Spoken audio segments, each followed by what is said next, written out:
The north is cold and full of whispers. He came down alone, as he always did.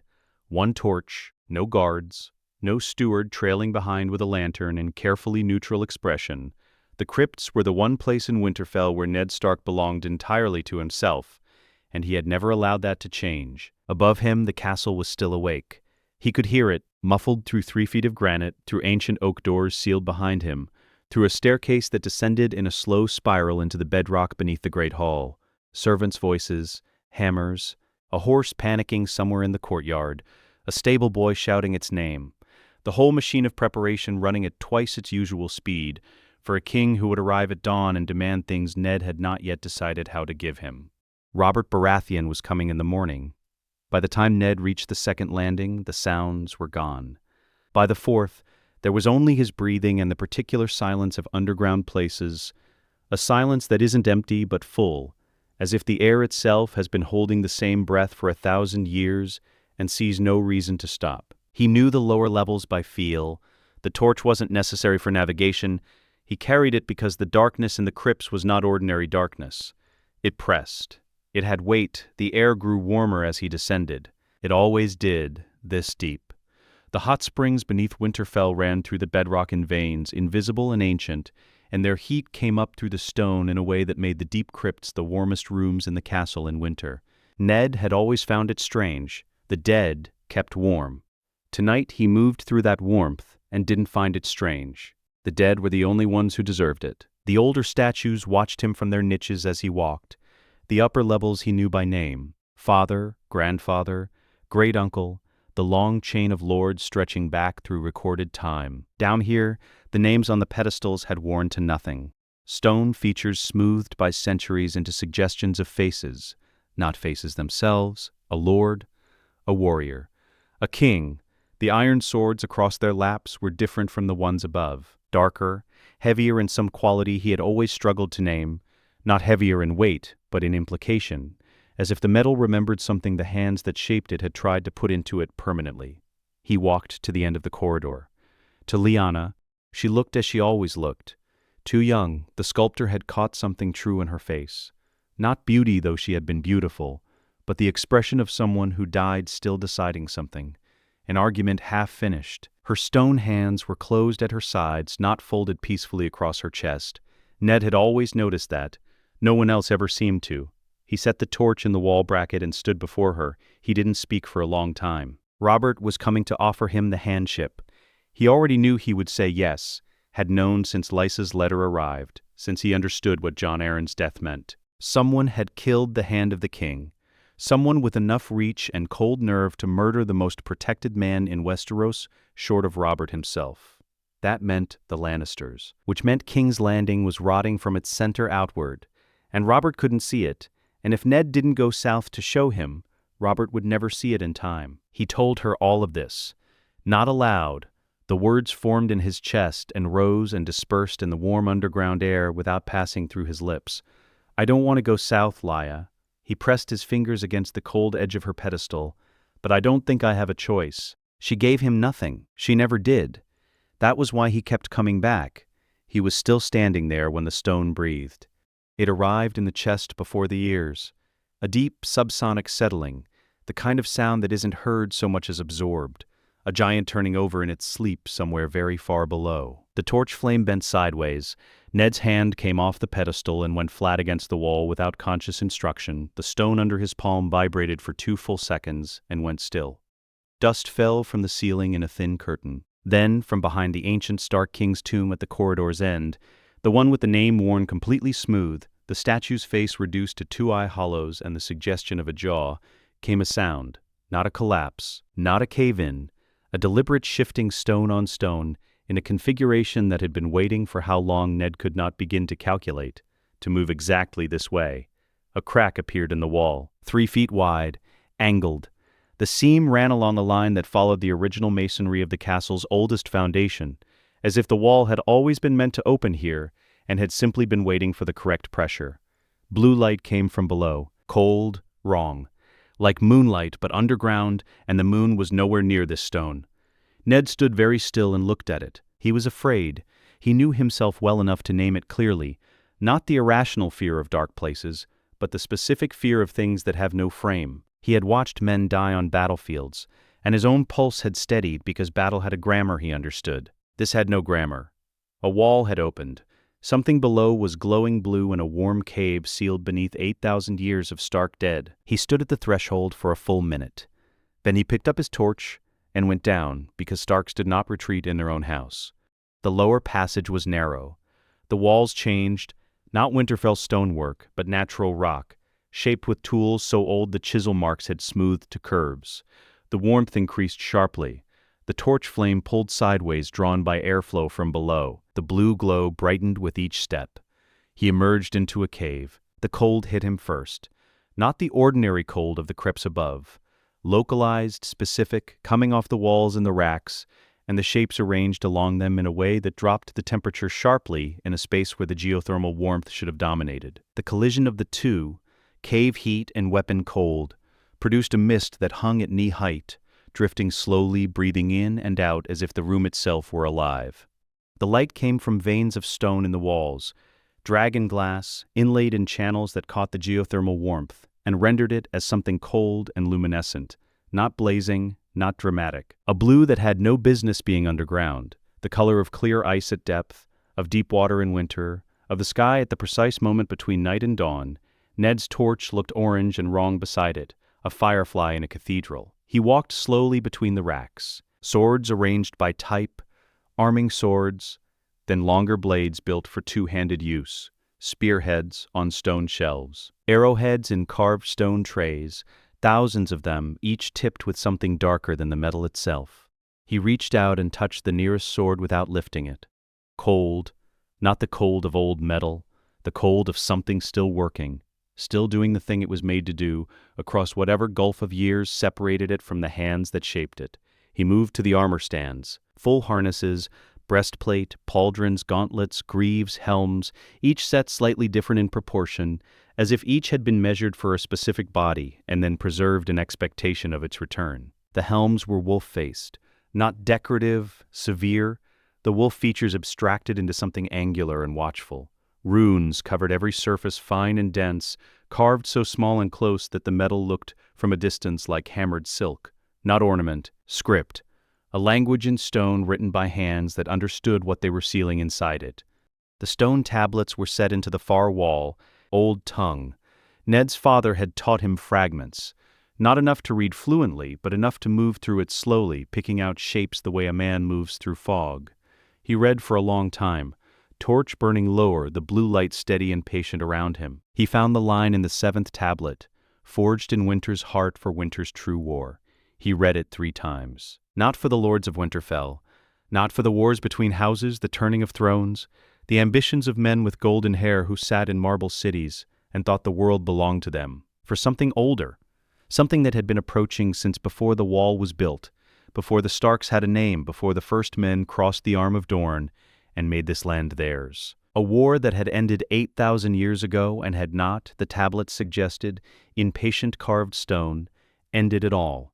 The last hero's sword was at the rear of the cave. It occupied its own mounting, separated from the others by 20 feet of empty cave floor, as if whatever had arranged this place had understood that proximity was the wrong relationship for this weapon. Longer than a greatsword, double-edged.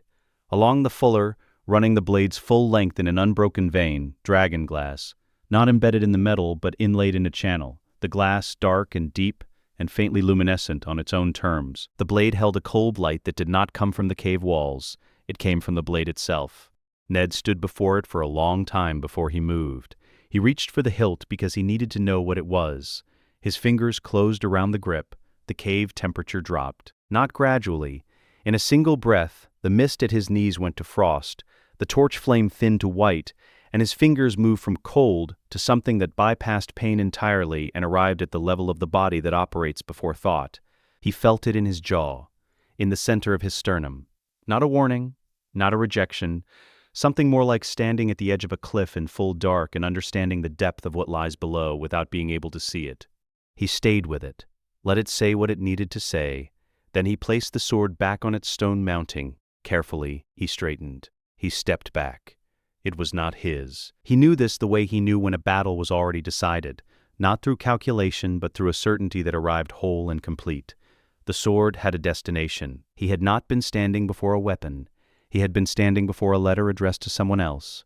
He walked to the far wall and sat down on the cave floor, back against the stone, in the blue light and the cold. The Lannisters were killing the realm. The wall was bleeding men it could not replace. He had been treating Robert's summons as a political crisis, as the kind of problem that men like him were made to solve with patience and principle and the careful application of truth. It was not a political crisis. It was a distraction from the last problem. The one every other problem existed to prevent anyone from noticing until noticing was no longer possible. He could not go north, not yet. A fractured realm could not face the long night. The south had to hold before there was anything left to defend. He would go south. He would deal with the Lannisters. He would keep Robert alive and the Iron Throne occupied by someone who understood what was coming, but he would not go south weak. He stood from the cave floor, looked one final time at the 500 weapons arranged in the cold blue dark. Then he took his torch and pressed his thumb to the flame. It went out. He found his way back up the passage by the glow that clung to him. Blue cold, carried on his skin from the hours he had spent below, lighting the stone ahead of him in the way of a man who has walked through something and brought a piece of it back. Not warmth, not fire. The cold of it, clinging like a second garment, still visible on the backs of his hands when he emerged into the upper crypts, and the darkness of ordinary stone closed around him. He climbed toward the sounds of the castle. He did not look back. He had not slept. The lords would not know this. Ned had dressed in the pre-dawn dark, washed his face with the water left beside the hearth, combed and tied his hair with the same care he gave it before any council. His face would show nothing it didn't choose to show. He had learned that from his father. Lord Rickard Stark had gone to his death looking as if he had somewhere else to be. Ned sat at the head of the great hall's main table and waited. Jon Umber arrived first. As Jon Umber arrived everywhere, before anyone expected him, and louder than the space required. He was a large man in any room. In the great hall at Winterfell in the gray of early morning, still pulling a fur cloak around his shoulders, trailing a squire who was clearly running to keep pace, he reduced the table to something proportional to a toy. He dropped into a chair across from Ned without ceremony, put both forearms flat on the table, and said, "Your raven said wildlings." "It did," Ned said. "You don't look like a man worried about wildlings." "No," Ned agreed. "I don't." Umber looked at him for a long moment, then settled back and accepted a cup from the servant who appeared from somewhere near the kitchen. He said nothing else. That was one of the things Ned valued about him. The great Jon understood that patience was sometimes the right weapon. Karstark and Bolton came together, which Ned had not expected and noted without showing. Rickard Karstark was silver-haired and deliberate, a man who moved as if he weighed every step before committing to it. Roose Bolton walked at the same pace beside him and somehow appeared to be moving less. He was smaller than the great Jon by 2 inches and 40 pounds, and twice as present in the room. His eyes, pale, still, the color of frozen water, found Ned's the moment he came through the door and stayed there through the crossing of the entire hall. "My lords," Ned said. "Sit." They sat. No food was served. Ned had specifically ensured that. The servants left. The door was pulled closed. He told them about wildlings for approximately 30 seconds. Then he stopped. He looked at all three, at the crease between the great Jon's eyebrows, at Karstark's careful stillness, at the absolute absence on Bolton's face. And he set the lie down. "That was not why I called you," he said. "Come with me." The stairs descended in silence. The great Jon had to angle his shoulders on the lower landings. He did it without complaint, which meant he was paying attention. Karstark kept one hand on the wall, not for balance, for contact, for the reassurance of stone under his palm in a place that felt less and less like Winterfell with each landing. Bolton descended with his hands at his sides, and his eyes forward and nothing on his face. Ned's torch was the only light until the third landing. "This is below the crypts," Karstark said, not a question. "Yes." "How far below?" "Far enough." The great Jon made a sound in his chest. Not quite a laugh, not quite a complaint. "First time in 44 years I've gone somewhere without knowing where I was going." "You've been beneath these stairs before?" Karstark asked him. "No." "First time I didn't know and still went."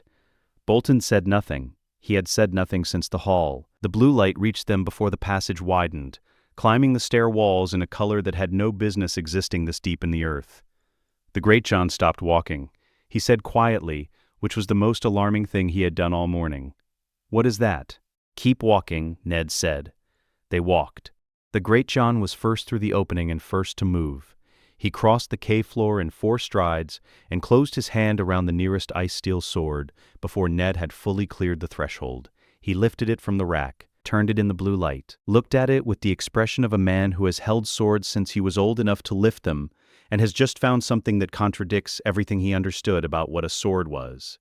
"It's light," he said. "It isn't," Ned said. "It's the same weight as castle-forged steel of the same length. What you're feeling is the absence of what usually comes with that weight. The give. The flex. It doesn't move the way steel moves." Umber swung it once. Slowly, testing. The air didn't whistle the way it should have. The blade moved through it too cleanly, as if the sword had more authority over the space it occupied than the space had over the sword. He brought it to rest and looked at the edge, ran his thumb along the flat. No whetstone mark, no forge mark, nothing, no. How old? "The tablets say 8,000 years. I believe them." Umber looked at the sword again. He didn't say anything. The Great John without words was an event in itself. Karstark had gone to the armor stands. He wasn't looking at the weapons.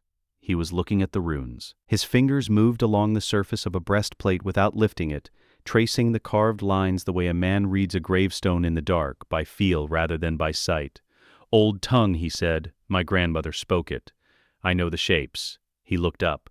"What does it say?" "The tablets on the wall say more than I can read." Ned crossed to the nearest stone slab. "This section, forged in winter's heart for winter's true war. The rest is technical, metallurgical process, instructions I can follow but not yet replicate." Karstark walked to the tablets. He stood before them for a long time, reading slowly.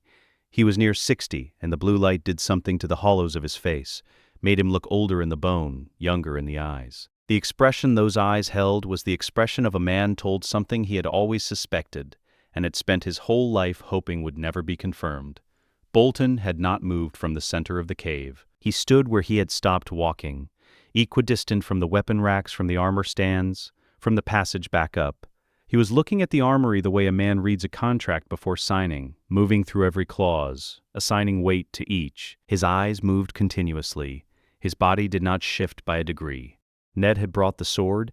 He had taken it from the rack 2 hours before the meeting, wrapped it in cloth, left it in the corridor beyond the passage. A castle-forged longsword, standard northern work, good steel, a blade he had selected personally from the upper armory as a sound specimen with no defects.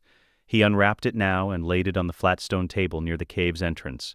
"Great John," he said. Umber didn't ask what for. He crossed to the table, looked at the castle-forged blade, looked at the ice-steel sword still in his own hand. His mouth arranged itself into something that wasn't quite a smile. He swung. The sound was wrong.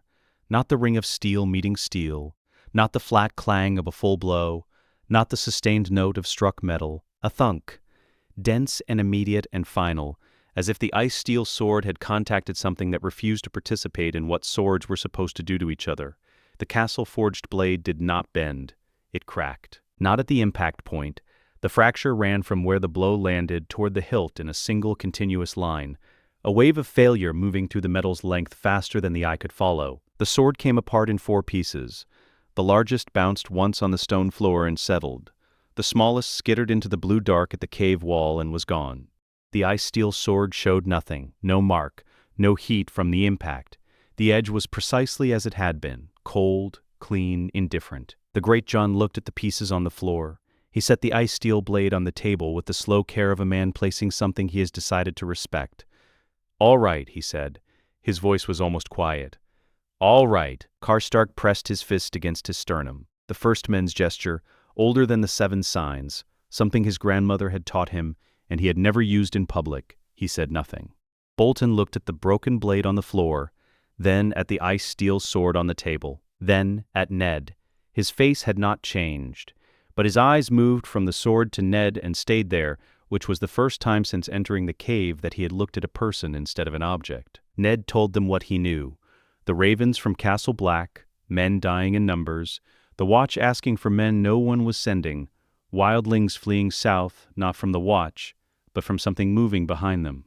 What the tablets said, what he believed was coming. He laid it out without dressing it in anything, the way he had laid the sword, and he left it there to be what it was, The great John rose before Ned finished speaking. He crossed to the passage entrance, turned to face the room, and said the words, the oath language from the tablets, which Ned had written on parchment and brought because he had known Umber would want to move before the sentences were cold. He spoke them badly, without the right tones, cutting 2 syllables in 5. He spoke every word, and his voice did not waver once. Karstark stood and swore. He was precise. He took the parchment, read it twice through, put it down, and then recited from memory. When he finished, he looked at the armor stands for a long moment before stepping back. Bolton stood from his position at the cave's center. He crossed to the table. He picked up the parchment and read it. He read it twice.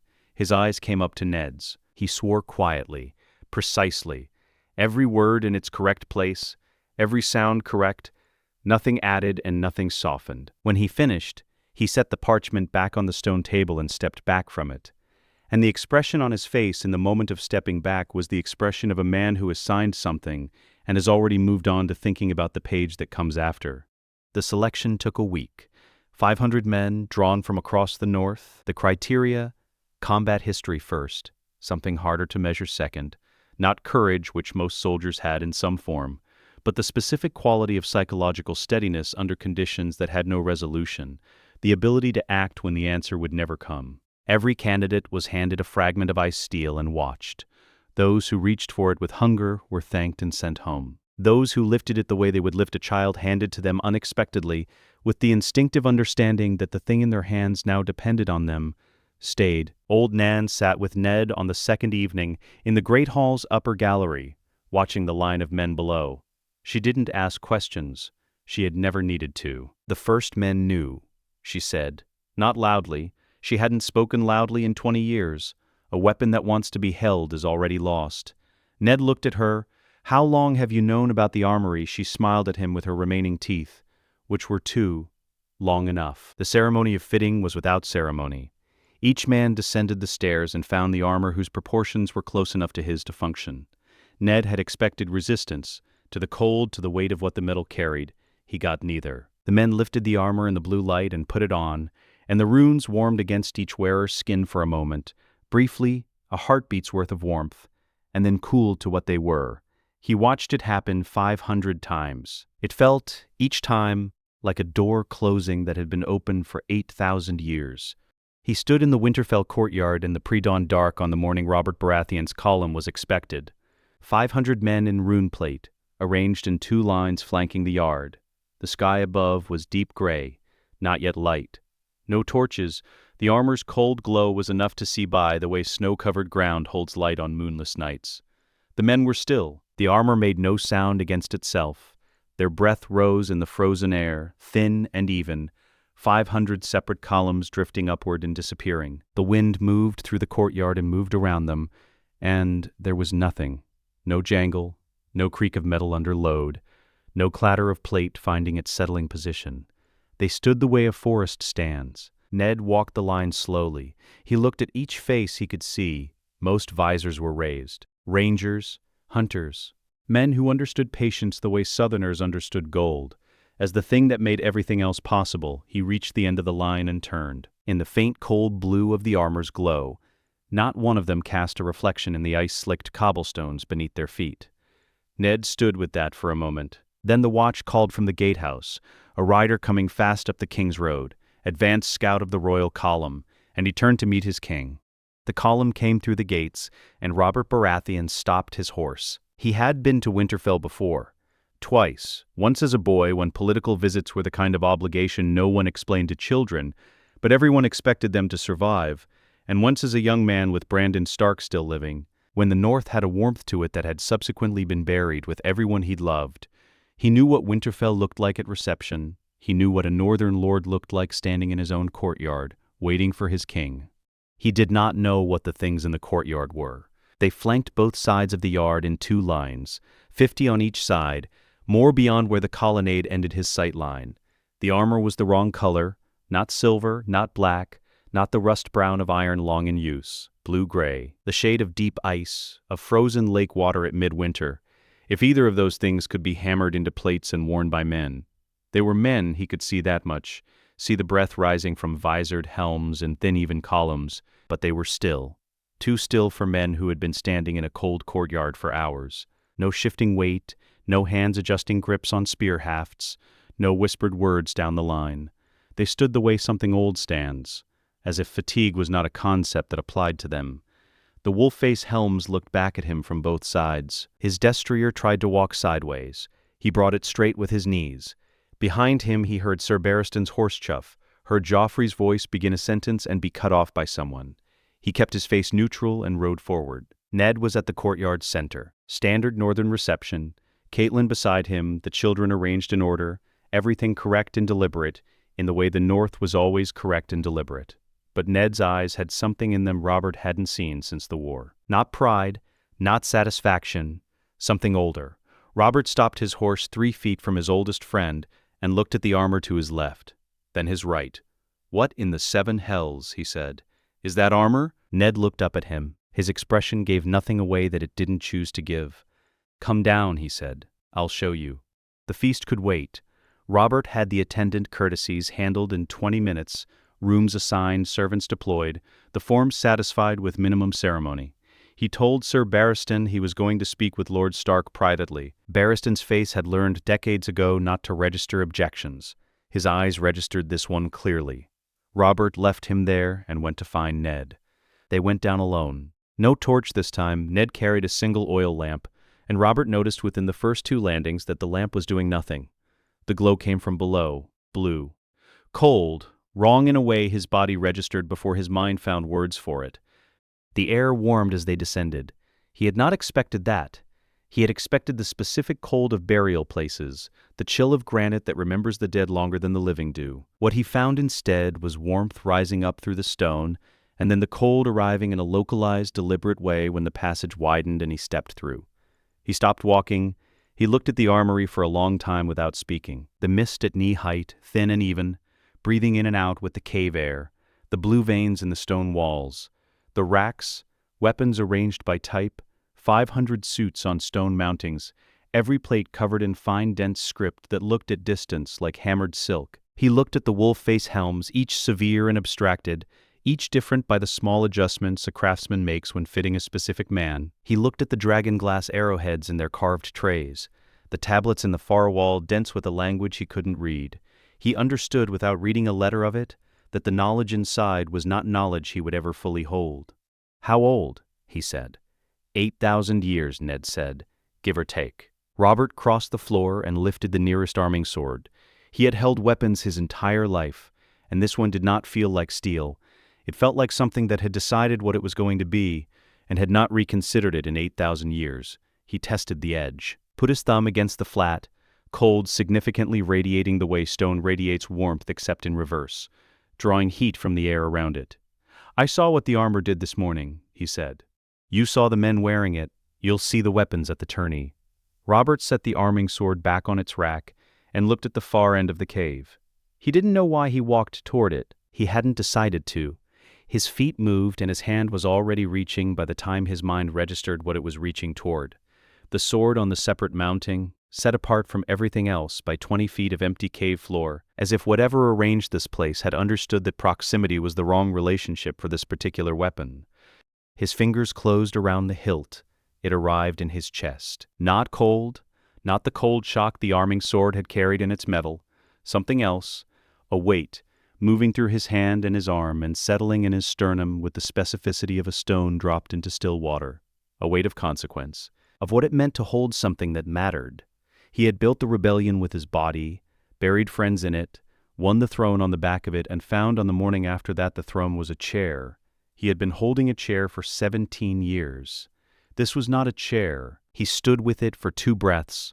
The weight didn't diminish. It clarified, became more itself with each second he held it, pressing into him with the patience of something that had been waiting a very long time and had no particular urgency because it understood that the right moment and the wrong moment were not interchangeable. He let go. He stepped back from the mounting and looked at the sword the way he would look at a man who had told him an uncomfortable truth with enough precision that argument was impossible.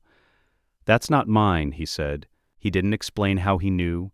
It wasn't something that translated into explanation. He had held something that understood exactly who it was made for, and he was not that person, and it had communicated this without cruelty and without ambiguity. Ned's voice came from across the cave. "No," he said quietly. "It's not." "Whose is it?" Ned looked at the sword on its mounting for a moment. "The tablets say it belongs to whoever carries both the fire and the ice." He paused.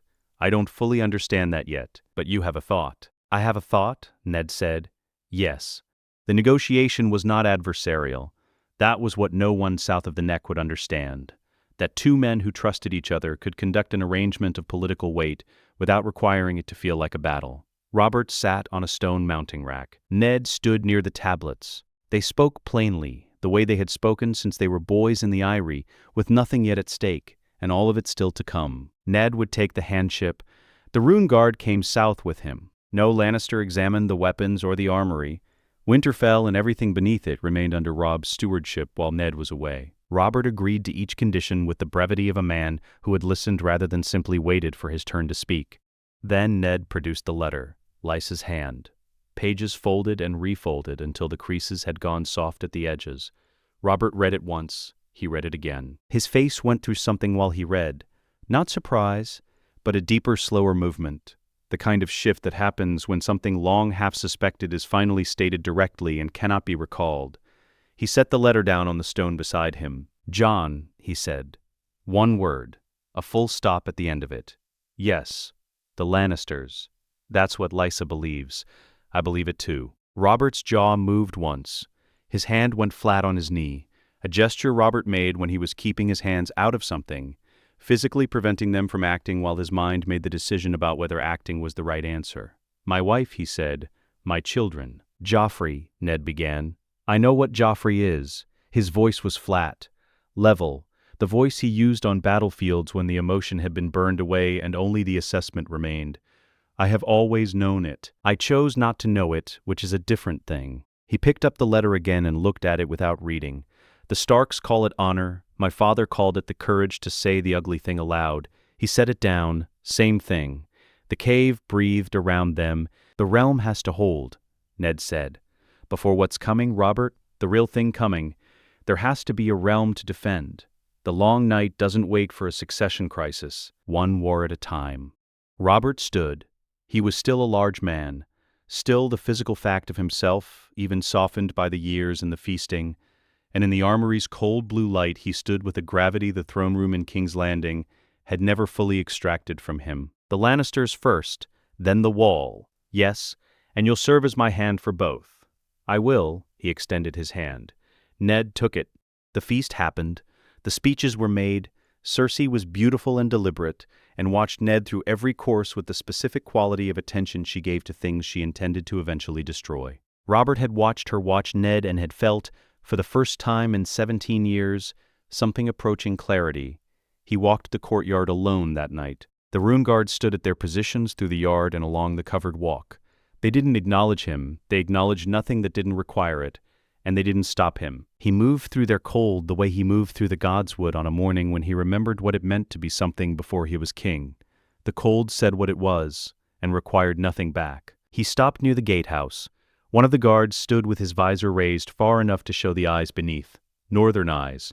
A man who had sworn something in the cave below. Robert looked at the rune plate up close, the dense script covering every surface, the wolf-face helm severe and watchful, the armor radiating its cold softly into the night air around him. He said, "You'll hold." Not a question, not a command, something between an acknowledgement and a prayer. And Robert Baratheon had never prayed to anything in his life and was not entirely sure this was what it felt like when he started. The Rune Guard said nothing. Robert nodded and walked on. Behind him, the courtyard held its cold and its silence. 500 wolf-face helms, still in the dark. Below them, 8,000 years of stone and blue light, and a sword waiting on its mounting for the person it had been made for. Above, in the great hall's upper window, a candle guttered and went out. The smell reached him before the city did. King's Landing announces itself in layers. First the salt of Blackwater Bay, almost pleasant, almost coastal, almost the smell of something clean. Then older fish in worse condition. Then smoke from 10,000 hearths compressed into a valley where the wind comes from 3 directions and agrees on none of them. Then everything beneath the smoke. The accumulated weight of 500,000 people occupying a geography designed for a tenth that number. rotting and burning and persisting with the specific vitality of a city that runs too hot and drains too slow. Ned sat straight in the saddle and breathed through it. He had forgotten. 16 years in the north, where Winterfell smelled of pine smoke and horse, and the cold iron tang of air moving down from the mountains, and he had forgotten what cities required of the body. Not the sight. He remembered the sight. What he had forgotten was the decision, the physical act of acceptance.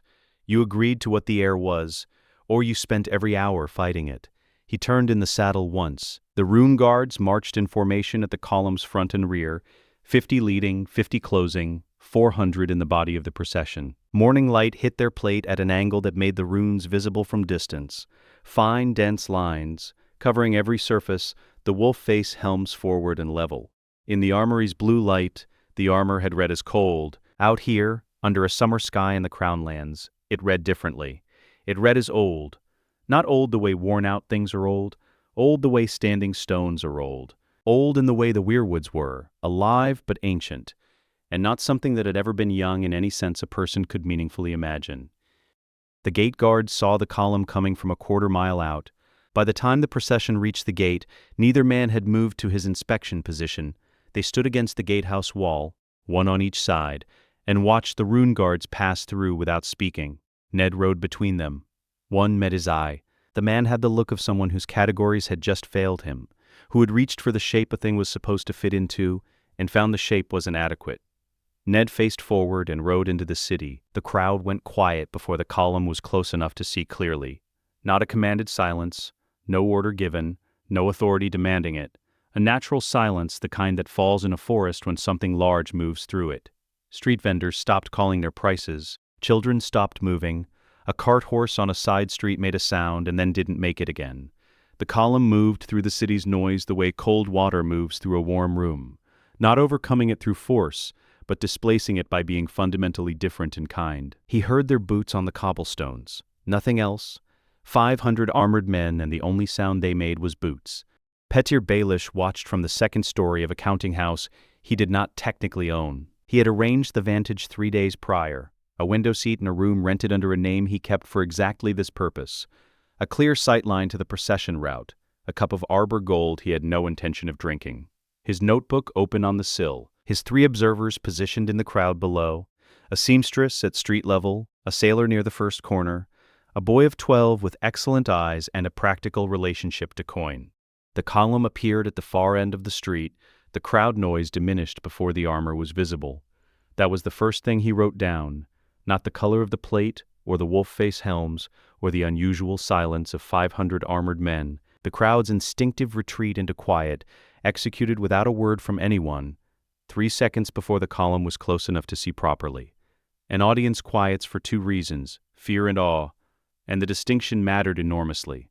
Fear could be managed. Awe decayed on its own if you gave it nothing to feed on. He watched the column pass for 6 minutes without writing anything else. The seamstress had been positioned at street level, her report, close enough to touch one as it went by. She hadn't reached out. She wanted to step back and couldn't explain why she hadn't wanted to get closer. The boy's report, he had seen a child in the crowd extend her hand and make contact with a passing guard's arm. The armor had not reacted. The child had pulled her hand against her chest and looked at it, then up at the guard, then walked directly back to her mother without speaking. Petyr closed the notebook. Not a military asset. That was the wrong category entirely. Military assets were for fighting, and fighting was a thing that happened between defined opponents in a space with defined edges. This was different. This was something that rewrote the space around itself by occupying it. He had seen religious processions achieve a similar effect in specific contexts, among people who believed something completely, but religious processions depended on the audience sharing enough of the belief to respond to it. This crowd shared nothing with these men from the north. A cult, he thought. The north has imported a religion. It's not armor, it's a cult. Cults could be broken, find what they worshipped, make worshipping it costly, give the members something the cult couldn't provide, and let the arithmetic do the rest. He picked up the arbor gold and drank. The jeweler's report reached him that evening. A rune guard gauntlet left on a bench near the column's stopping point, left carelessly. The jeweler's hand, when he lifted it, showed frostbite across 3 fingers despite the summer heat. The metal was unidentifiable by composition. The runes couldn't be transliterated into any script the jeweler recognized. The gauntlet had not been left carelessly. Petyr sat with that for a long moment. The rune guards were aware that intelligence was being gathered on them. They were not trying to prevent it.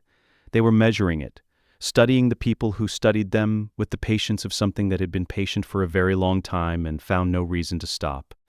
That was considerably more interesting than the armor. Varys went to the harbor that night. He sat on a bollard near the water's edge, with his hood up, feeding bread to the birds that had not yet gone to roost, listening to the bay and the city behind it. He fed bread to birds when he needed to think in a place where no one would notice a man thinking. He had watched the column from a different window than Baelish. He had not brought a notebook. The magic was genuine. He had been certain of this before the column entered the city. The reports from Winterfell's staff were unambiguous. Steel that couldn't be identified, runes that reacted to proximity, a sound the column refused to make. He was certain, because he himself had been altered by magic, in a room in mire that he could still describe in precise detail, because precision was the only way he kept it at a specific distance from the rest of his thinking. He knew what magic felt like in the world. It felt like something that shouldn't be there, occupying space it had no right to, making the air around it thin. The rune guards felt like that. He composed 3 ravens in his mind, one to an acquaintance in Pento stealing in historical materials outside the Citadel's reach, one to a woman in Karth whose name he had held for 11 years without using it, one to Ashai, to a contact he had never met but had maintained for longer than he had been in King's Landing, a source who understood the old tongue in its spoken form, who had written once obliquely of weapons made before the freehold. He would send all 3 in the morning through separate channels with nothing connecting them. He finished the bread. The birds left. Cersei sent everyone out of her chambers at midnight. The helm sat on the table, a spare taken from the column's supply wagon and delivered by a servant who believed he was recovering lost property. She dismissed him and sat alone with 2 candles and the wolf face looking at her from across the table. She did not touch it for a long time. The visor was raised. The eye slits were dark inside, too dark for a helm with an open face in a candlelit room. She sat with that and told herself it was the angle. Then she reached out. Her fingers moved across the surface slowly, following the runes without reading them. Cold, immediate and specific, the cold of something still operating, still doing the thing it had been made to do. Her fingertips moved to the nearest rune sequence, and the sensation changed. Not dramatically, a shift in quality rather than degree, the way pressure changes before it becomes pain. Something in the metal attended to her hand, and attention was the only word that fit what the metal was doing, and she knew it was not metal that attended to things. The room temperature dropped. Both candles bent sideways, her breath in the air of a summer room that had been warm 30 seconds prior. The runes under her fingertips frosted, a thin white bloom across the engraved surface, immediate and localized, appearing without transition and sitting there. She pulled her hand back. The frost held for 3 seconds. Then it was gone. The candle straightened. She sat very still. Then she called the servant in and told him in a level voice to return the helm. She didn't tell Jaime. She sat at the window for a long time after the servant left, her hand in her lap. She told herself it was imagination. She did not believe herself. The small council chamber smelled of old wood and measured ambition. Ned took his seat at Robert's right hand and looked at the faces arranged around the table. Pycelle, ancient, performing frailty with the ease of long practice. Littlefinger, pleasant in the way a blade is pleasant when it catches light at the right angle. Varys, soft-faced, fingers steepled, reading the room through eyes that gave nothing back. They were all assessing him. Not with hostility. Hostility would have been a cleaner thing. This was calculation. The specific adjustment a man makes when a new piece arrives on a board he has been playing for years, and he cannot determine whose side it belongs to. Ned opened with the realm's finances. "We are 6 million dragons in debt," he said. He had reviewed the records for 3 hours the previous evening, half to the Iron Bank of Braavos, half to Lord Tywin Lannister. He let the name settle on the table without touching it. "I want to understand the repayment structure before we discuss anything else." Lord Baelish. "Walk me through it." Littlefinger blinked once. The pleasantness recalibrated. He had expected the Lannisters to surface immediately. They all had. Ned could see it in the micro-adjustments, Pycelle's hands, Varys' shoulders, the almost imperceptible shift in the room's center of gravity. Instead, the debt first. "Of course, my Lord Hand," Littlefinger said, and began. Ned listened and wrote nothing down and gave nothing away. Outside the chamber door, the 2 rune guards assigned to his personal detail stood their watch. He could feel them through the stone, not literally, not in any mystical sense. But he knew they were there, the way you know cold is present on the other side of glass without touching it. He stood at the Tower of the Hand's north window long after the council had dispersed. The city lay beneath him, loud even at this hour, torchlit, alive with the specific vitality of something that cannot stop itself. He could see the harbor to the east, the red keep above and behind, the warren of streets below. He looked north. Nothing. Not from here, not through the haze of 10,000 fires burning themselves down, but he looked anyway, because looking was the only thing he could do for it at this distance, and his right hand rested on the grip of the ice-steel blade at his hip, not drawing it, not gripping it, just resting there, the cold moving up through his palm, steady and even. Below him, King's Landing burned its torches down toward morning. He stood at the window until the last of them guttered. Then he turned from the north and went to sleep. The Southern Lords received the change in terms 3 days before the event. Not a request, not a negotiation, a statement drafted by the hand of the king and delivered in writing to every highborn competitor who had entered for the original purse. The tournament would proceed under different conditions. Northern entrance only, no prize, no ranking, no formal joust card with names and houses announced to cheering crowds. The stands would remain open to all. Robert had insisted on this, knowing what Ned intended to show, but the yard below the stands belonged to the north. The letters of complaint arrived at the Tower of the Hand in a stack Ned could have used as a footstool. He replied to none of them. Jory had worn the armor for 2 months. He had been wearing it long enough to stop thinking about it as something external, long enough for the cold of it to become background, like the sound of wind through a building you've lived in long enough to stop hearing. He put it on in the squire's tent off the tournament yard, the way he put on anything. Buckles in order, straps checked twice, visor confirming his sightlines were clean. The runes covered everything. Up close, in the morning light, coming through the tent flap, they looked like text on a page in a language he couldn't read. He had stopped trying to read them 2 weeks after being fitted. What he had not stopped noticing was what they did to the air around them. Inside the armor, this far south, the contrast was sharpest. The summer morning pressing warm against the plate from outside, and the plate itself giving nothing back. Cold, steady, drawing the heat away from the air in a narrow radius around him. He was not cold wearing it. He had never been cold wearing it. The cold was what it was doing to the world, not to him.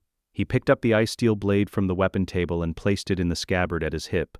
He didn't draw it. He pulled on the wolf-face helm, felt the familiar narrowing of vision to the slit, heard the change in sound quality that came with a closed helm.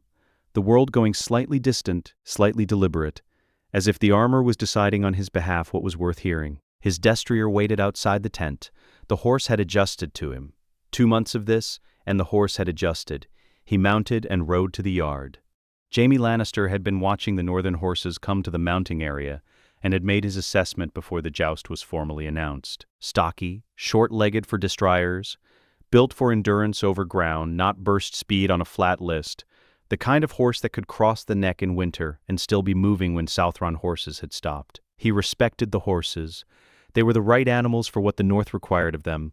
The man on the northern horse was medium height, not heavy. No identifying heraldry, no house colors on the armor, nothing on the barding, just the plate and the runes on the plate, and the wolf-face helm turned to face the far end of the list in a way that gave Jaime no read on the eyes beneath. He understood inside 30 seconds that the man's horse wasn't the variable. He put his own helm on and rode to his end of the list. 10,000 people in the stands produced, combined, a sound like sustained weather. Then the horses moved. The crowd noise compressed as the distance between the 2 riders reduced. A natural instinctive narrowing, as if 10,000 people were drawing a single breath in preparation for a single moment. Jaime felt his destrier reach full stride beneath him. He had ridden the list enough times that the motion was below conscious control. Lance angle, knee position, the precise point of eye focus above the approaching rider's helm that experienced jousters used to read the last half-second of a charge. He was reading it correctly. He knew he was reading it correctly. His lance struck the northern rider's breastplate at dead center in full charge. A hit he had made 100 times on 100 opponents, the hit that transferred shock through the wood and through the opponent's armor and through the opponent's body, and generally resulted in one of 3 outcomes: unhorsing, stagger and grip, splinter and break, The lance did not transfer shock, it ended. Not a splinter, not a clean break. The wood ceased in a cascade, 4 pieces departing in different directions simultaneously, as if the lance had been constructed of something that wasn't wood and had now been corrected. The crack was wrong, too short, too dense. The sound of compression rather than fracture. The shock that should have moved forward into the northern rider moved backward, up the splintered stub still in Jaime's grip, through his gauntlet, up his arm. His arm went numb to the shoulder in approximately 1 second. He rode through the end of the list on momentum, brought the destrier around, looked back. The northern rider had not moved. His horse had not broken stride. He sat on the animal with the same posture he'd held at the start of the charge, upright, both hands on the reins, the wolf-face helm forward and level. He might have been standing still. He might never have been hit.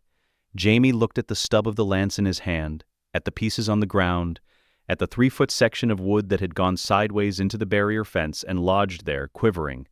The crowd had no sound.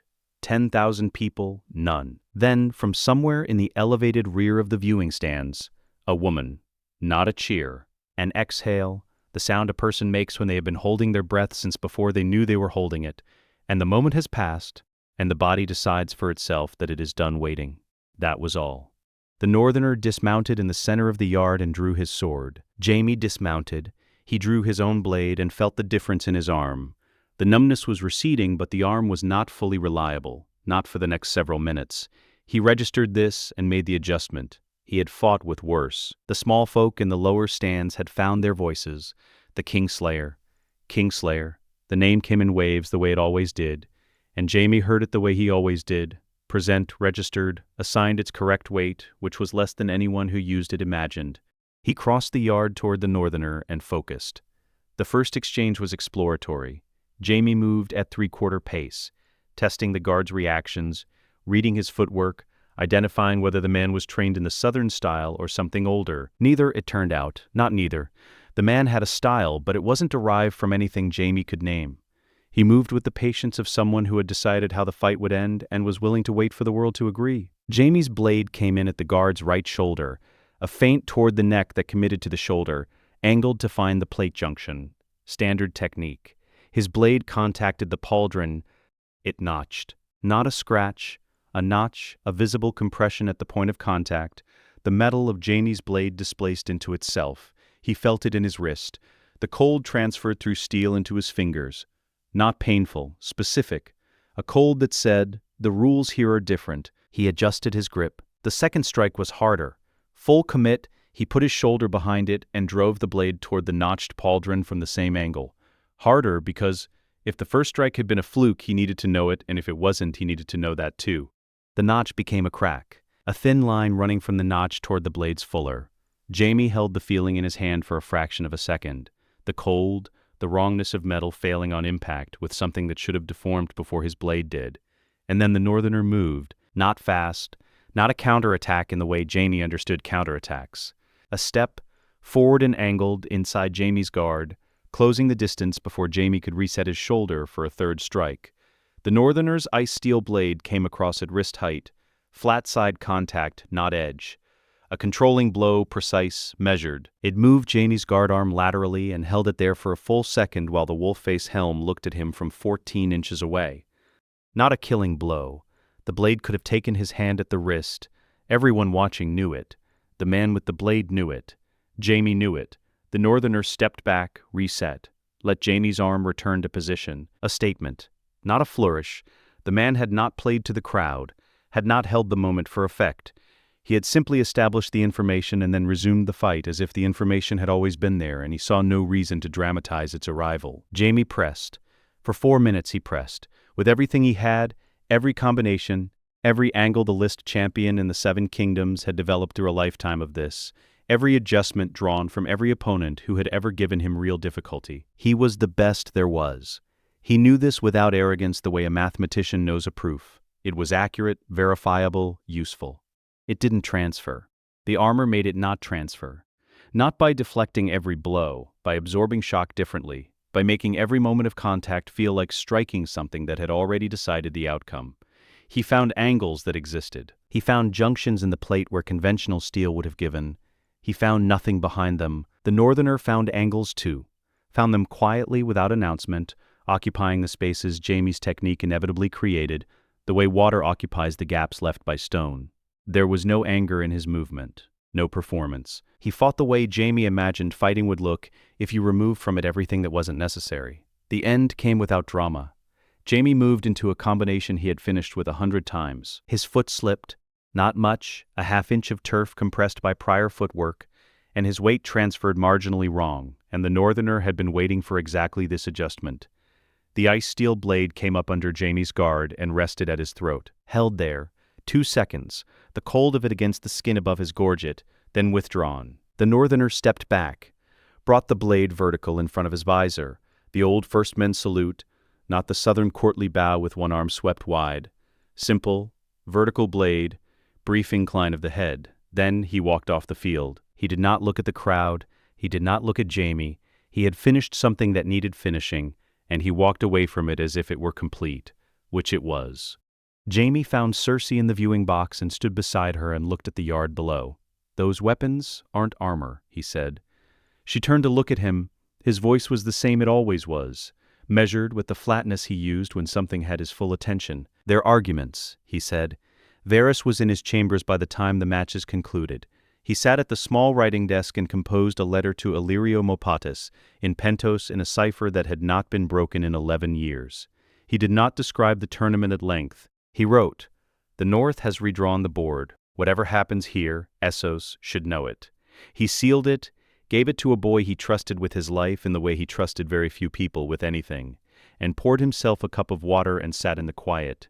Littlefinger returned to his chambers and stood at the window and did not speak to anyone for the rest of the afternoon. His social face, the expression he had worn continuously for so long it had stopped feeling like a choice, had left him somewhere between the tournament grounds and the Tower of the Hands corridor. He noticed its absence the way you notice that a sound has stopped. Not in the moment it stops, after, in the space where it was. He stood at the window and thought. 2 men at the back of the lower stands were among the last to leave. One of them was a baker who had closed his stall early to attend and was now examining the decision against its return. The other was a harbor loader who had no opinion on whether it had been worth his afternoon. "He won," the baker said.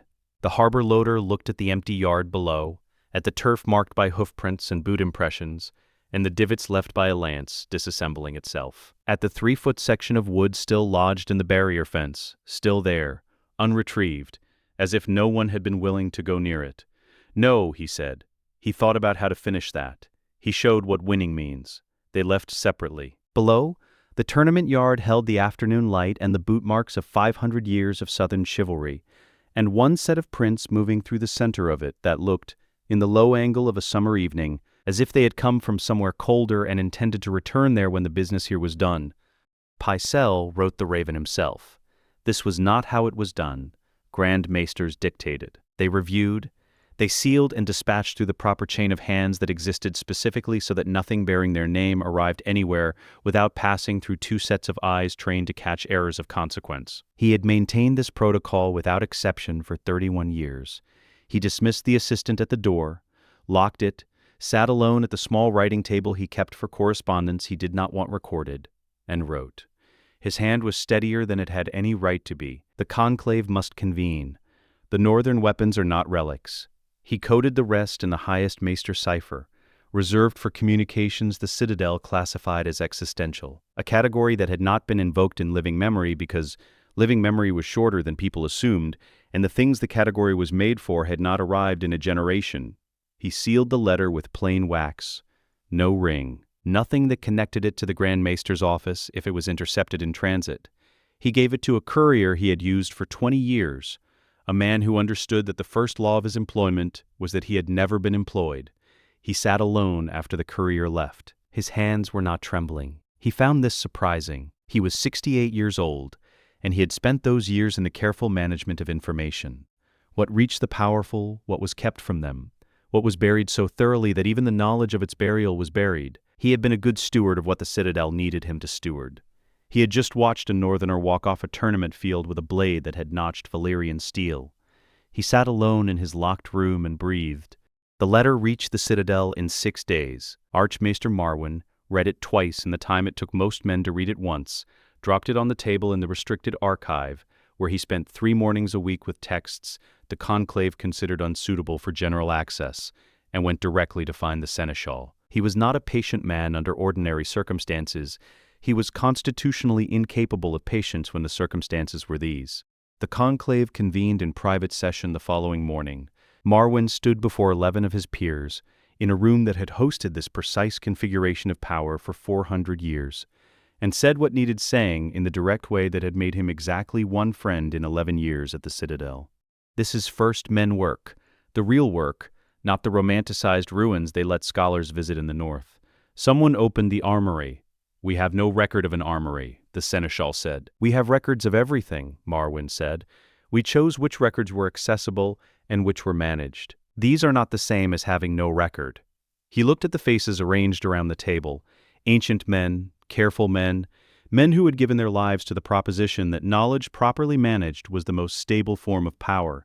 The weapons are 8,000 years old, and they are in King's Landing right now, in the hands of 500 northern soldiers, and one of them just broke a Valyrian steel blade in front of 10,000 people. Silence.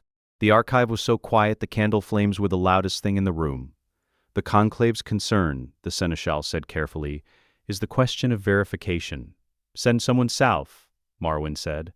Verify it yourself. They sent someone south. This was not what Marwyn meant, but he had understood by the time the session ended that the conclave's definition of verification and his own were not the same definition, and had not been for a very long time. The operative was good, maester-trained, not a grey robe, a secular man who had studied 3 years at the Citadel without taking the chain, and left with enough knowledge to be useful to the institution without being visible as its representative. He came to King's Landing with a significant sum of gold and 2 objectives.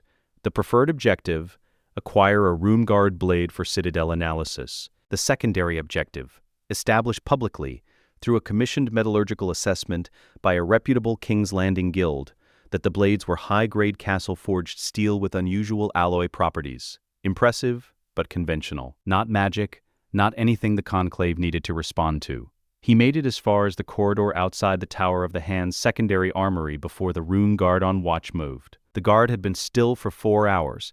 He moved to the corridor's center in a single step and stood there with his hand at the pommel of his blade. Not drawing, not speaking, just present. Between the operative and the door, his armor was frosting. Fine white crystals forming across the rune-covered surface, not the whole plate, not dramatically, but at the rune sequences nearest the chest, nearest whatever the runes were reading in the corridor. The operative looked at the frost in the warmth of a King's Landing summer and felt the cold of it from 6 feet away. He didn't reach for his weapons. He turned around and walked the other way. He was apprehended at the staircase by 2 rune guards who appeared from the side corridor without sound. His Citadel chain link was found in his boot. He was escorted to a room with a lock on the outside and no window, which was where he remained until morning. Ned brought him into the small council chamber without advance notice. He arrived before the council was fully seated. The operative bound at the wrists, 2 rune guards at his shoulders, moving through the chamber door while Littlefinger was still arranging himself into his chair, and Varys was still folding his hands. Ned walked to the table's center and waited while the council settled into the specific quality of attention that unexpected entrances produced in men who survived by reading rooms faster than rooms read them. Grand Maester, Ned said. This man was found outside the Hand's weapon stores last night. He carried a Citadel chain link and enough gold to purchase a modest house in the Crown Lands. He looked at Pycelle without expression. Would you like to tell the council what he was there for, or shall I? Pycelle said nothing. His hands were flat on the table. The performance of frailty had left his face entirely stripped away by the speed of events, and what remained underneath was sharper and more frightened than anything the performance had suggested. Then I will, Ned said. He laid it out plainly. The tournament, the Citadel's institutional response, the spies' objectives, both of them the theft and the debunking. He had read the man's full brief, which the rune guards had found in a second compartment of the boot. The council was very still. Ned drew the ice-steel blade at his hip. The sound it made leaving the scabbard was not the ring of conventional steel. It was quieter, more deliberate. A sound that arrived and stopped, no reverb, no sustained note, as if the metal declined to announce itself to the air. He held it at his side. The temperature in the small council chamber dropped, not gradually. In the time it took the blade to clear the scabbard, the air changed.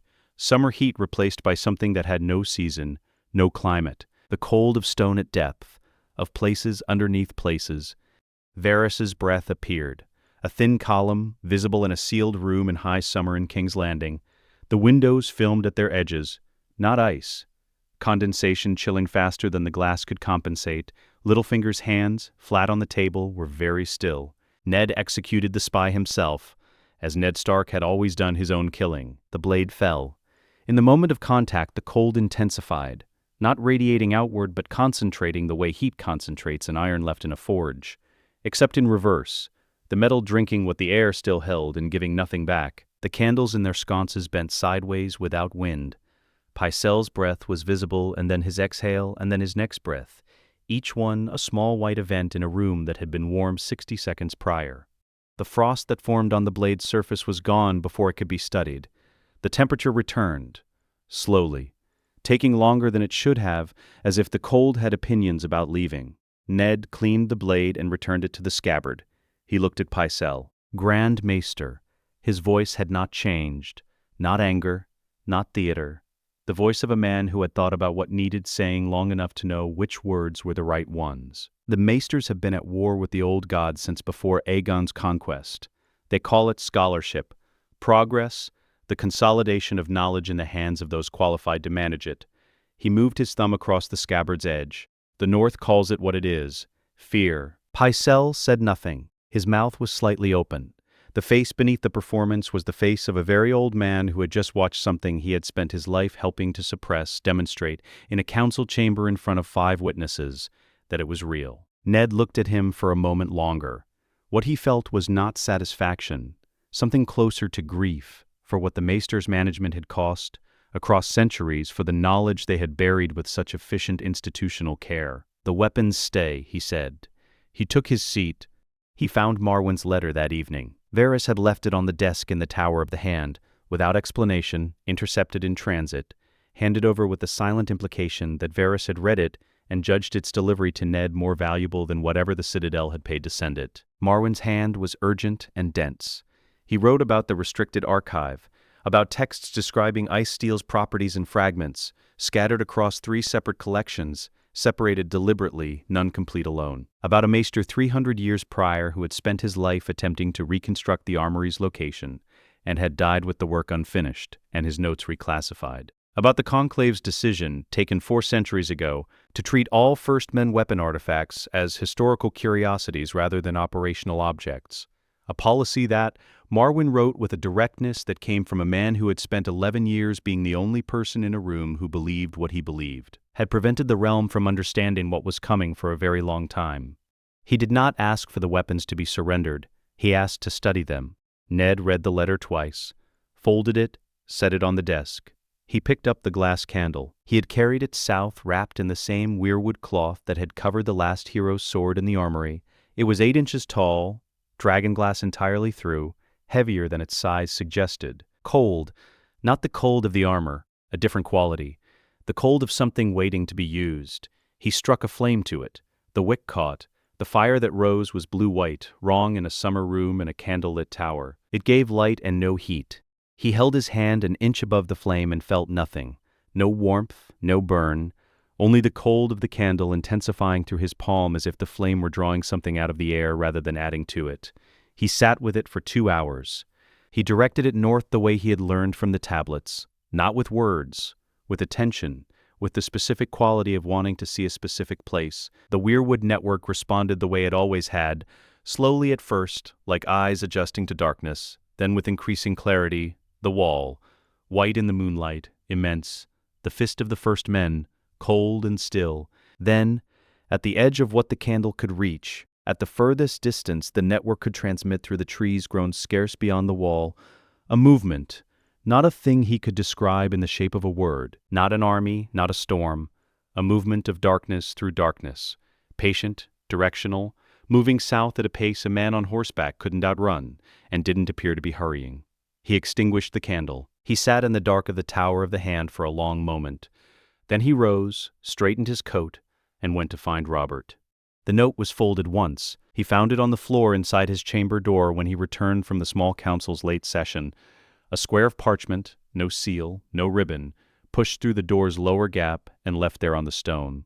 He picked it up without calling for anyone. Old tongue script, written in a hand that knew the language better than he did. He read it once, parsing slowly the way he always parsed it, shapes first, sounds second, meaning third. 4 words, the lion bites tonight. He stood in the middle of his chamber with the note in his hand for the time it took a man to make a decision that did not require deliberation.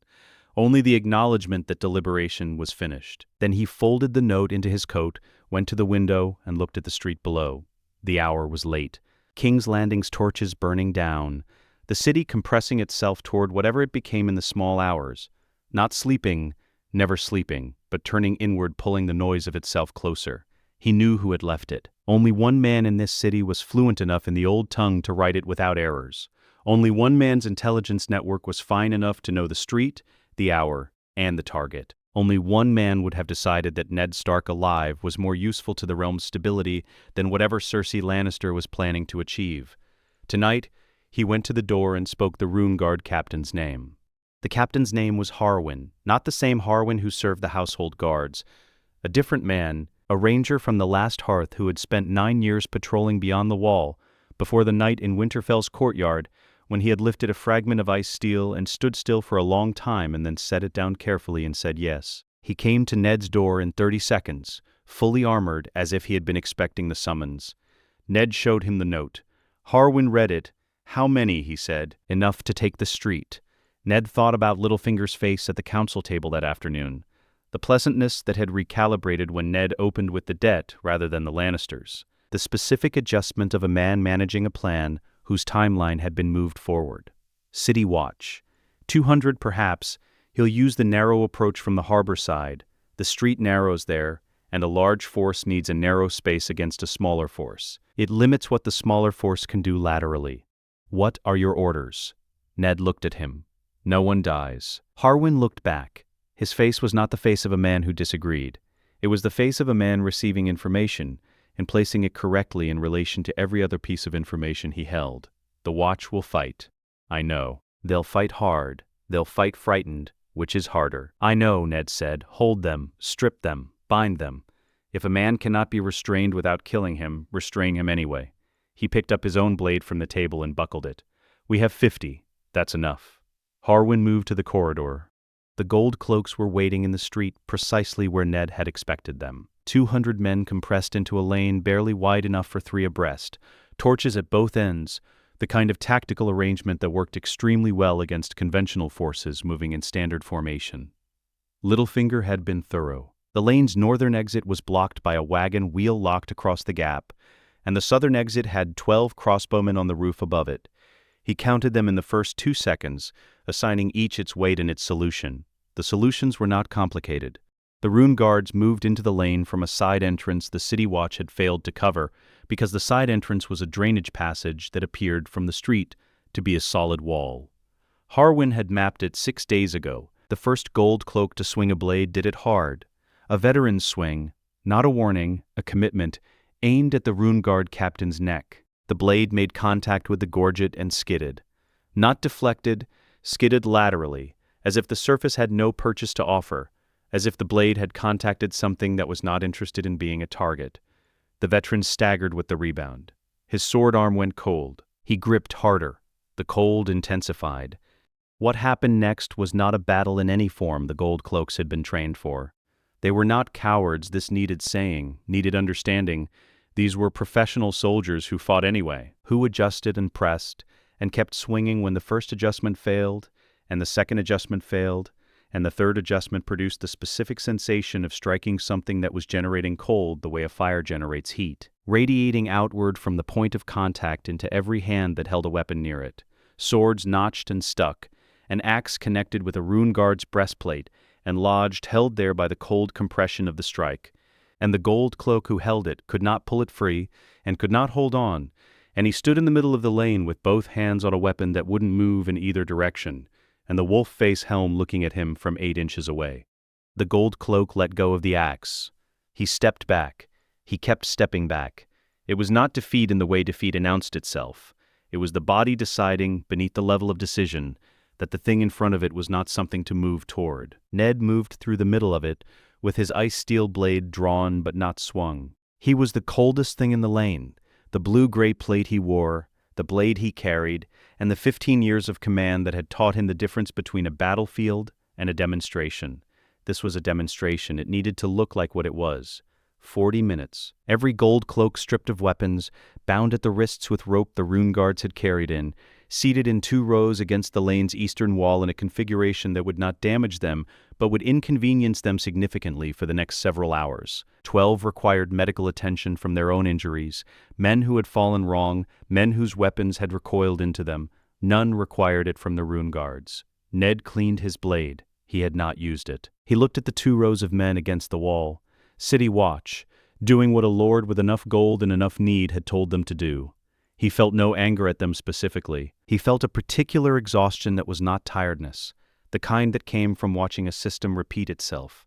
Gold purchasing loyalty. Loyalty repaid with blood. The same transaction, the same lane, the same city, repeating across 100 years of this and calling it governance. He sheathed the blade. He told Harwin to wait with the prisoners. Then he went to find Sir Barristan. The throne room in the small hours was lit by the wall torches only, 40 of them, in their brackets, burning the throne's shadows into angles that moved. The Iron Throne itself held the center of the room the way it always held it, which was too much of it, as if the space had been built specifically to make the thing at its center look inevitable. Cersei stood before the throne, not on it. She had stationed herself there deliberately, close enough to claim it, not presumptuous enough to sit it without the crown. Joffrey stood to her left, 12 years old, golden-haired, wearing the expression he had worn since birth, the expression of someone who had learned that he was the most important person in any room, and was puzzled always when the room failed to reflect this. Varys had told Ned that Jaime had ridden for Casterly Rock at midnight. He had gone with 30 men and Cersei's sealed letter. Ned had noted this without surprise. Cersei planned in layers. Jaime was the layer she had decided she couldn't afford to lose. Robert stood to the left of the throne. Ned had asked Sir Barristan to bring him 20 minutes before the throne room doors opened. Robert had come dressed partially, in the way of a man woken and not given time to complete the thought. Boots, breeches, a heavy hunting coat thrown over a sleeping shirt. He had looked at Ned in the corridor outside the chamber, and Ned had told him everything he knew in the brief, efficient language of men who trusted each other entirely. And Robert had gone through 5 separate expressions in 30 seconds, and come to rest on one that was not an expression Ned had seen on him in 17 years. Clarity, cold, and exact. Ned walked into the throne room with 50 bound City Watch officers behind him, and no blood on anything he wore. He walked to the floor's center and set 2 documents on the small table a servant had placed there at his instruction an hour prior. He produced a third from his coat. He waited while Cersei's face moved through its recalibration, the calculation of the bound gold cloaks, the absence of Jaime, Robert's presence at the throne's left side. "Lord Stark," Cersei said, "this is Grand Maester Pycelle's own records of Lord Arryn's final days," Ned said. He touched the first document. "The records contradict the fever diagnosis his own hand signed. The symptoms, documented in Pycelle's own writing, tell a different story about how Jon Arryn died and who stood to benefit." He touched the second document, a genealogical record Jon Arryn had been studying before his death, a history of the great houses and their bloodlines, which Stannis identified and directed me toward before he left the city. Every Baratheon in 300 years of recorded lineage shares the same coloring. He looked at Joffrey, golden-haired, green-eyed, watching him with Cersei's face arranged into a child's version of Cersei's contempt. Everyone, Ned said, without exception. The throne room was very quiet. Robert moved from the throne's left side to its center. He stood before the Iron Throne and looked at his wife and his son, and the 2 documents on the table, and he did not look like a man who was surprised. He looked like a man who had known and had chosen not to know, and who had just been required in front of witnesses to stop choosing. "Cersei," he said. Her chin came up. "Don't," he said. One word. Flat. The voice from the battlefield, the voice that didn't argue because arguing was a thing that happened between people who had not yet decided. He had decided. "Don't." She didn't speak. He looked at Joffrey for a long moment. Something moved in his face. Not love, not its absence. Something more complicated than both.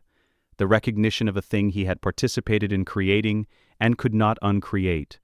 and the acknowledgement that uncreation was not the task in front of him. The task in front of him was law. He was the king. This was what it meant when the king was also a father, and both of those things were required simultaneously. He called for Sir Barristan. Barristan entered from the side passage. His face was steady. Whatever he had been told in the corridor, whatever he had been asked to hold in readiness for the last 20 minutes, he had held without expression and held still. Robert spoke quietly. 6 words. The words a king uses when the institution requires precision and theater would insult it. Sir Barristan crossed the room to Cersei's side. She did not step back. She looked at Ned over Barristan's shoulder with a clarity of her own. The look of a woman who was already in the next chapter of a story she intended to survive, who understood that the current chapter's outcome was fixed, and had released it. She went without theater, because theater was for audiences, and the audience in the throne room did not need what theater could give. Joffrey made a sound. Ned didn't look at him. The sound was the sound of a child who had never been refused anything, encountering refusal for the first time at the scale where it was total and permanent.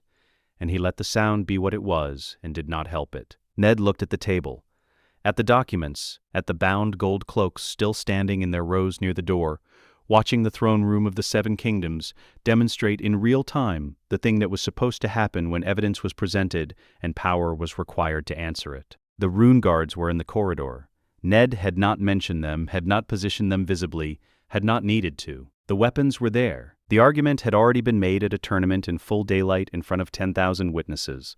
It didn't need to be made again in a throne room in the small hours of a summer night to be true. He had not killed anyone, had not threatened, had presented in correct legal form before his king what needed to be presented. The cold of the ice steel blade at his hip moved up through the scabbard into his hand, steady and even, the same cold it had carried since the armory below Winterfell, the same temperature, the same patience. He stood in the throne room of the 7 kingdoms and breathed, and waited for Robert to speak again, and did not reach for anything he hadn't already earned. The escort arrived at Castle Black at dawn.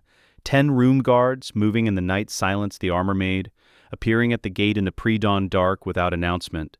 The watch commander at the wall's base recognized the Stark banner by torchlight and sent for Mormont. Mormont read the raven that had preceded the escort by 3 days and came down from his rooms in full gear, because he was a man who understood that certain arrivals required to be met as if they mattered. They mattered. Jon was called from the watch rotation. He was told, "Riders from your father." He descended from the wall's top in the first gray light and crossed the yard and found 10 armored men standing in a formation that didn't require the yard to hold it. Quiet, wolf-face helms raised, their breath visible in the cold that lived here permanently. Honest cold, cold that had earned its name and kept it. The escort's captain unwrapped the weirwood cloth on the table set up in the common room. Jon stood across from it and looked. He did not reach for it. He looked at it the way he had learned to look at things at the wall, the way you look at ice conditions before you commit weight to them, or at weather on the horizon before you commit to a route, or at a man's eyes before you commit to trusting him. Reading first, acting second. The sword was longer than a greatsword, double-edged. Along the fuller, from hilt to tip in an unbroken line, dragonglass inlaid in a channel, not fragments, not chips embedded in the metal, but a continuous vein of it, dark and deep, carrying a cold light that was not the morning and not the torches. The blade had a quality he didn't have a word for, present, more present than the table it rested on, more present than the room itself, the way a fire is more present than the stone of the hearth it burns in. He stood with it for a long moment, then he picked it up. The cold arrived immediately, not the cold of the armor's plate when he'd first tried it on in Winterfell's courtyard. That had moved outward, from the metal into the world. This moved inward, through his palm, up his arm, into the center of his chest, where it settled not as pain but as clarity, sudden and total, the way the world clarifies at the wall's top when the clouds break and you can see 100 miles in every direction, and every mile is true. He took one swing, not hard, not fast. He was not testing the blade's edge or its balance, both of which communicated themselves immediately and required no testing.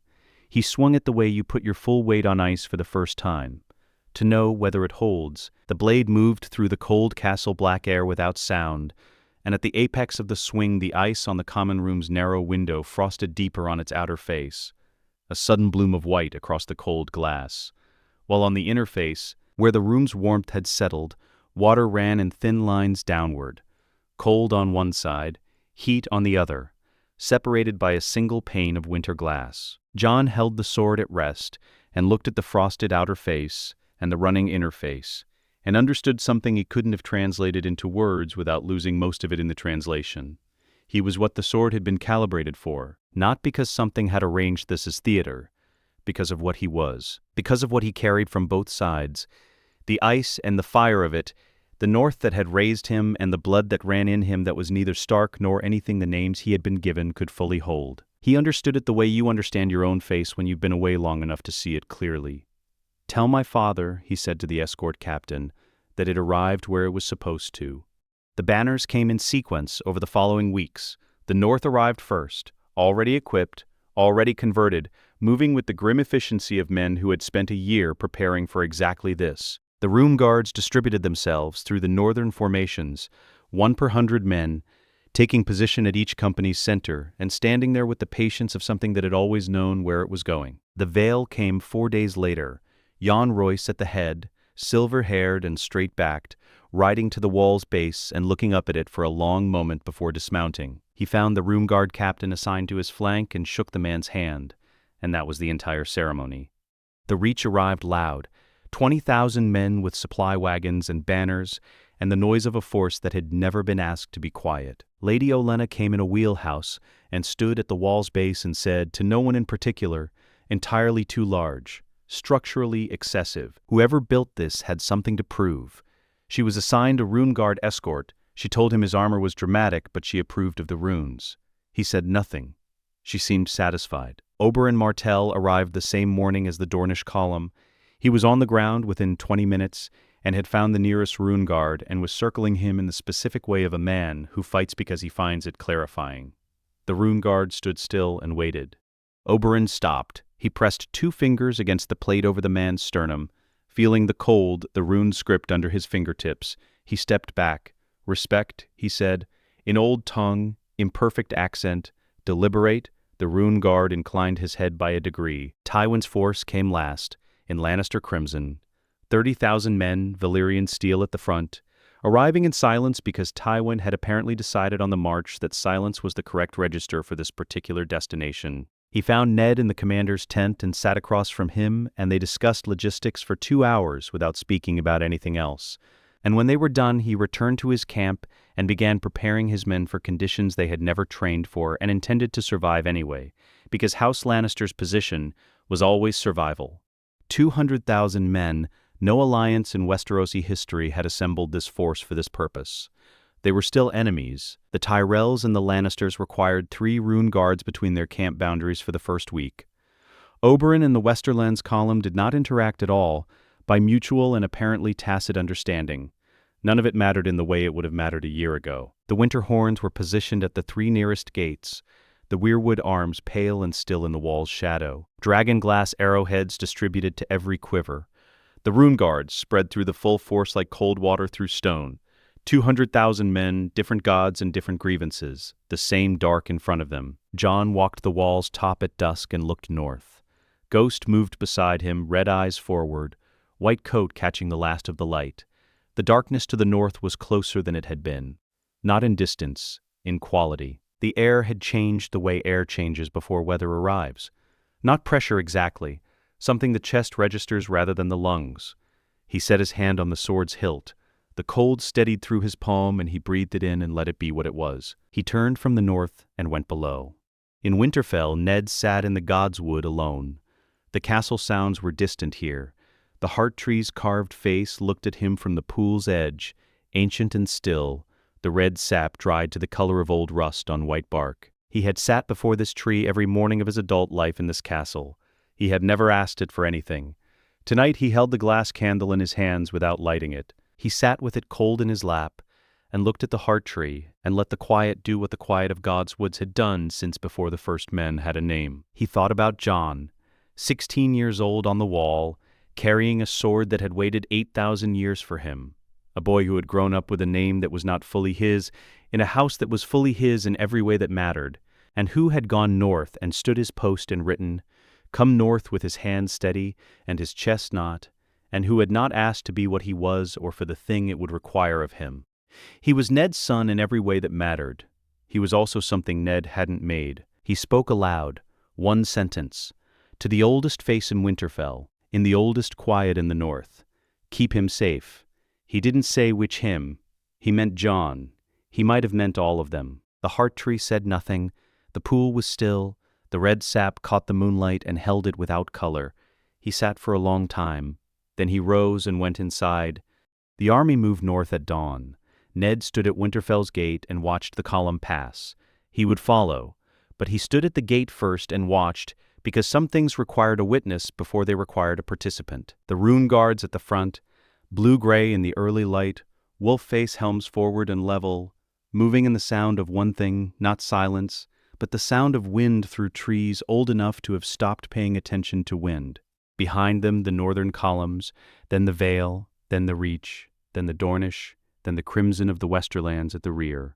Every banner in Westeros laid behind the north, in the order of an army that has somewhere to go and has somewhere to go and has stopped arguing about the route. Jon was in the column's forward section, the last hero's sword at his hip, Ghost running at his left side, white coat catching the dawn, moving through the cold with the ease of something born for it. Jon moved north without looking back, head forward, pace steady, the weight of what was behind him carried in his shoulders rather than the turn of his neck. The column passed for an hour. Ned watched until the last of it was through the gate, and the King's Road north held nothing but boot marks and the first full light of morning. The Game of Thrones was played on a board of summer. The epoch of the wolf would be decided in the dark, and all the summer lords would have to learn what the north had always known, that winter is not a season, it is a reckoning. Let us know what you'd like to see next. The end.